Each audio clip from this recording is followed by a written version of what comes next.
Welcome to Disrupting Japan, straight talk from Japan's most successful entrepreneurs. I'm Tim Romero, and thanks for joining me. While the coronavirus lockdown continues to disrupting Japan's production schedule, whatever stage of the lockdown or reopening you might be in now, I hope you're doing well. Today, I'm going to point out something that every Japanese language textbook I have ever seen gets completely wrong. But before that, I want to thank you for the emails and messages you sent in response to last month's episode on how public humiliation has been my secret to success in Japan. It was a hard one to make, but it seems like it really resonated with a lot of listeners. And the feedback was really overwhelming. So, thank you for that. There was also, however, some comments about my difficulties speaking keigo and my description of it as a mind-bogglingly complex protocol of honorific and humble forms whose use depends on a nonlinear three-dimensional matrix of formality, in-group, out-group status, and the role you're playing in that particular interaction.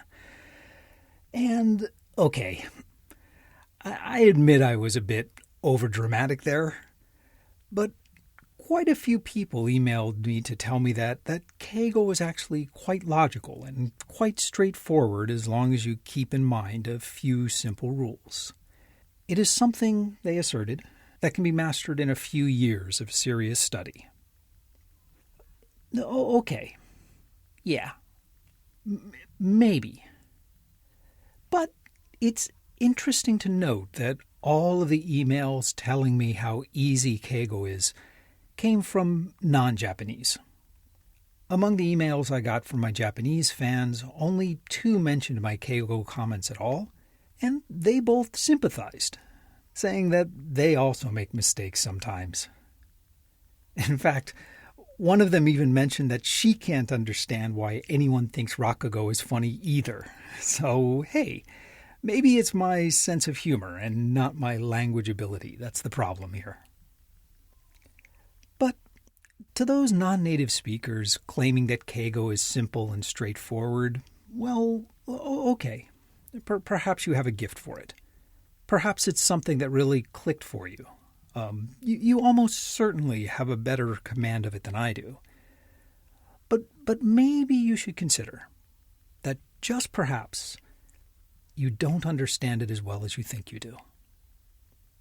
In fact, I will go further than that. Every Japanese language textbook I have ever seen completely misrepresents both what keigo is and how it's used. It's almost always defined as a means of showing respect to individuals with higher social status. And that's just wrong. It's not about showing respect to individuals, and it has nothing to do with social status.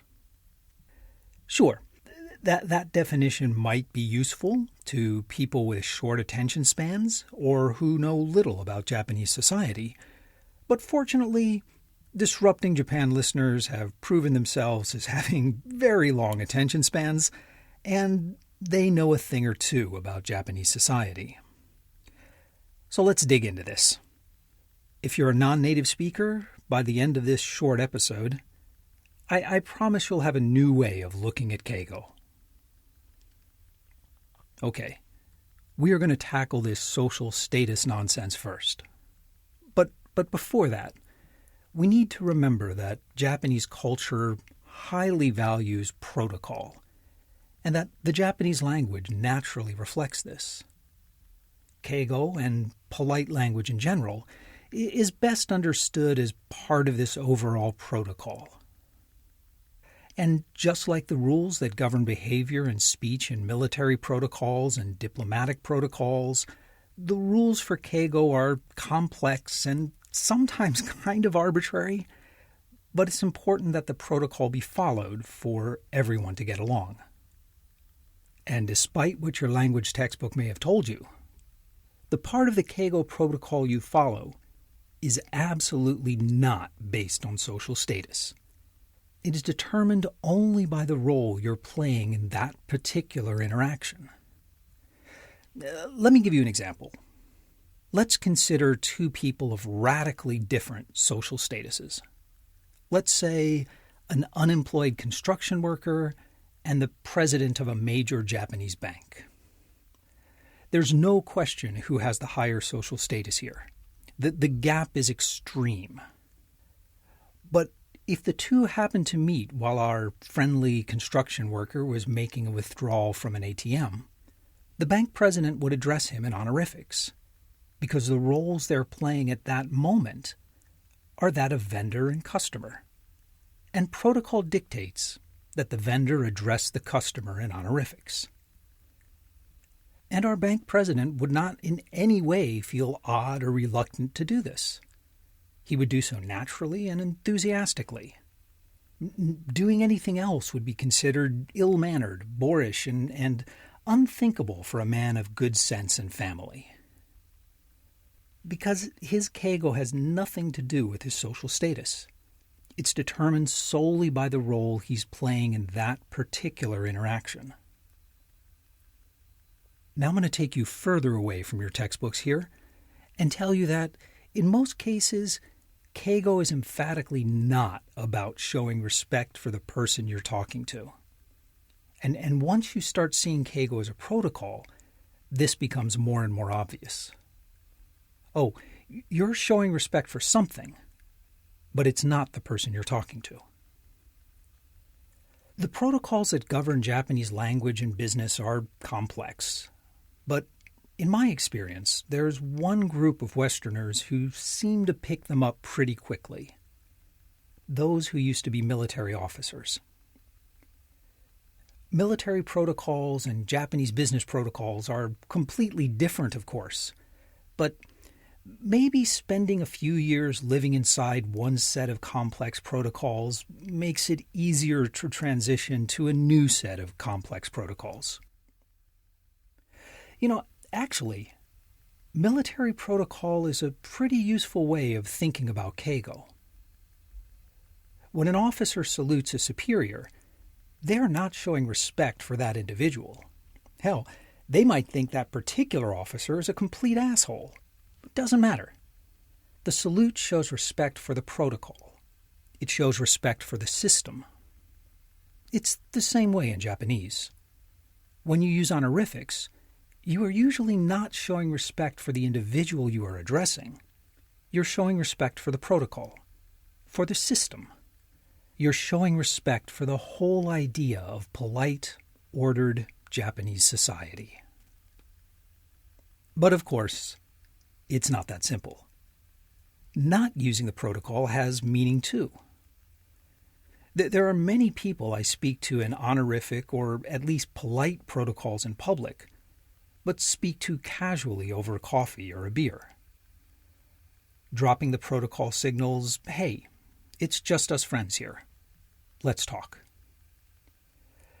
Our relative social statuses have not changed, but the roles we're playing in that moment have. I'm not showing any less respect for my colleague here, and he's not showing me any more. He's saying that in this conversational setting, we're playing different and more equal roles. It's a sign of closeness. And this is why you can actually insult people in Japan by being too polite. You see this in retail all the time, and in business fairly often. When someone rigidly follows protocol, even the little details that everyone normally lets slide, it signals the opposite of closeness. It signals distance. It's a way for someone playing the lower role to say, I respect the system, I respect the protocol, but I have no particular opinion about you. In fact, years ago, when I was still new to Japan, I ran into this a few times when talking to staff in department stores. My Japanese wasn't very good then, and shopping could be a frustrating experience. On a few occasions, the clerk sensed this frustration and switched into an even higher level of formality. Now, this was very bad for two reasons. First, as Japanese speech gets more polite and honorific, it gets more abstract and indirect, which makes things even harder to understand. Second, as Japanese speech gets more polite and honorific, sentences get a lot longer, and people inevitably compensate for this by talking much faster, which makes things even harder to understand and more frustrating. And so, this protocol results in a vicious cycle of misunderstanding, frustration, and escalating honorifics. And the only way out was for me to take a deep breath and say, in the politest Japanese that protocol and my ability would permit, I'm sorry. I'm having trouble understanding the pricing. Do you have a piece of paper? Maybe we could write it down. After a few tries, the clerk would usually oblige and drop down into the lowest level of formality and politeness that protocol would permit, and we'd slowly work things out. Now, in this situation, it would have been completely unreasonable for me to ask her to speak to me in regular or polite Japanese. That would have been a rude request. It would be a huge violation of protocol, and it would have made her look bad in front of anyone who overheard our conversation. Only when I tried to meet her halfway was she comfortable enough to de-escalate the politeness and try to actually help me out. In Japan, there is a big difference between being polite and being nice. Now, I have no idea how much of this behavior is conscious choice and how much of it is just natural reaction. I'm sure it's a combination of both that depends on the person and the particular situation. But as a student of the language, it's fascinating to watch as it happens. So no, despite what your Japanese textbook tells you, keigo is absolutely not a way of showing respect to those who have higher social status. It's a kind of role play. It's a protocol based not on who you are, but on the role you're playing in this particular interaction. And by using it, you're not showing respect to that person, but you're showing respect to the protocol and to the civilized society that it represents. And that's not to say that honorific forms are never used to show respect for a particular individual. They definitely are. But when they are, it's done subtly. It's not a matter of using the correct syntax and protocol, but in subtle deviations from the standard protocol. It's hinted at. Like most of Japanese culture, it's complicated. And even native Japanese speakers are often not completely certain if a compliment or an insult has really been given, or if it's been recognized. It can be confusing, but I don't think that most Japanese people would have it any other way. There's a certain softness and subtlety to be found in the vagueness and indirection of Japanese that's not really possible in English. And hey, I admit my keigo is pretty bad. But in the same way that we appreciate all beautiful things in this world, you don't have to be a master of an art form to appreciate its beauty.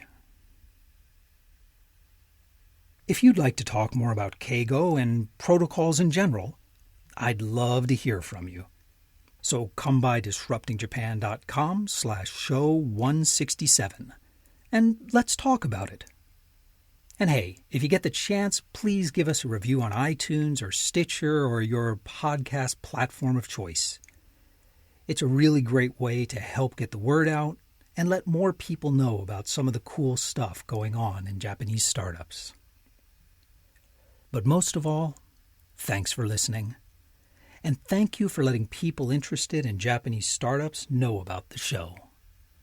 I'm Tim Romero, and thanks for listening to Disrupting Japan.